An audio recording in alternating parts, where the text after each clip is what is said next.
एक मोठी बातमी। 5 कोटी रुपये बक्षीस असलेला माओवाद्यांच्या केंद्रीय समितीचा सदस्य मोठा माओवादी नेता गणेश उईके उर्फ चमरू गणेशन्नाला सुरक्षा दलांनी चकमकीत ठार केलंय। ओरिसाच्या कंधमाल जिल्ह्यात झालेल्या चकमकीत गणेश उईके ठार झाला असून गेल्या 40 वर्षांपासून तो माओवाद्यांच्या संघटनेत मोठ्या सक्रिय भूमिकेत आहे। तर दंडकारण्यात माओवादी संघटना स्थानिक स्तरावरून मजबूत करण्यात सुरक्षा दलांच्या विरोधात आक्रमक पद्धतीने हल्ले करण्याच्या योजना आखण्यामध्ये देखील गणेश उईकेने महत्त्वाची भूमिका बजावली आहे। आणि या संदर्भात अधिक माहिती देत आहेत आमचे प्रतिनिधी महेश तिवारी आपल्यासोबत जोडले गेलेले आहेत। महेश, छत्तीसगडच्या सीमेला लागून असलेल्या ओरिसाच्या हद्दीत कंधमाल जिल्ह्यात आज सकाळपासून एक चकमक सुरू आहे आणि या एन्काउंटरमध्ये 5 माओवाद्यांना ठार मारण्यात यश आलेलं आहे। त्यामध्ये 2 महिला आहेत। सगळ्यात महत्त्वाचं म्हणजे या ठार झालेला खूप मोठा चेहरा आहे ज्याची ओळख आता पटली आहे। बसवराजूच्या पाठोपाठ सुरक्षा दलांनी ज्या मोठ्या नेत्यांना ठार केलं त्यामध्ये आज ठार झालेला गणेश उईके याचा समावेश आहे। याचं मूळ नाव हा चमरू गणेशन्ना आहे। हा तेलंगणातल्या नलगोंडा जिल्ह्यातील रहिवासी आहे।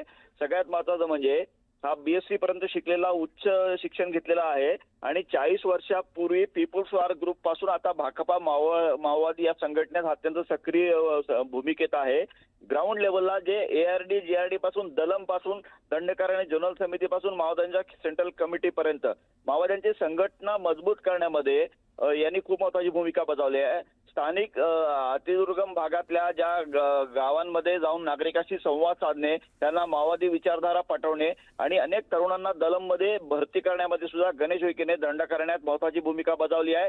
बस्तर असेल, छत्तीसगडचा बस्तर, त्यानंतर तेलंगणा आंध्र प्रदेशची सीमा असेल, ओरिसाचा भाग असेल, या भागात अत्यंत सक्रिय असायचा। त्याच्याकडे आता ओरिसाची जबाबदारी होती आणि याला सुरक्षा दल मोठ्या प्रमाणात शोधत होते। कारण बसवराजू ठार झाल्यानंतर माओवाद्यांच्या केंद्रीय समितीमध्ये जे चांगले ऍक्टिव्ह लीडर्स आहेत त्यांना शोधण्यासाठी जी मोहीम सुरू झाली होती त्याच्यामध्ये हा गणेश उईके होता। गणेश उईके सुरक्षा दलांच्या रडारवर बऱ्याच वर्षापासून होता आणि महत्त्वाचं म्हणजे आता तो माओवाद्यांच्या केंद्रीय समितीचा सदस्य आहे आणि माओवाद्यांचा सेंट्रल रिजनल ब्युरोचाही सदस्य आहे। त्यामुळे त्याला शोधण्यासाठी सुरक्षा दलांनी खूप मोठी ताकद लावली होती। आज त्यांना यश मिळालेलं आहे। त्यामुळे गणेश उईके सारखा नेता ठार होणं हे माओवादी संघटनेला खूप मोठा हादरा आहे। मार्च 26चं जे टार्गेट दिलेलं आहे सुरक्षा दलांना माओवाद संपुष्टात आणण्यासाठी, त्यामध्ये आजची चकमक खूप मोठी महत्त्वाची मानली जाते। ठीक आहे महेश, धन्यवाद या संपूर्ण माहितीसाठी।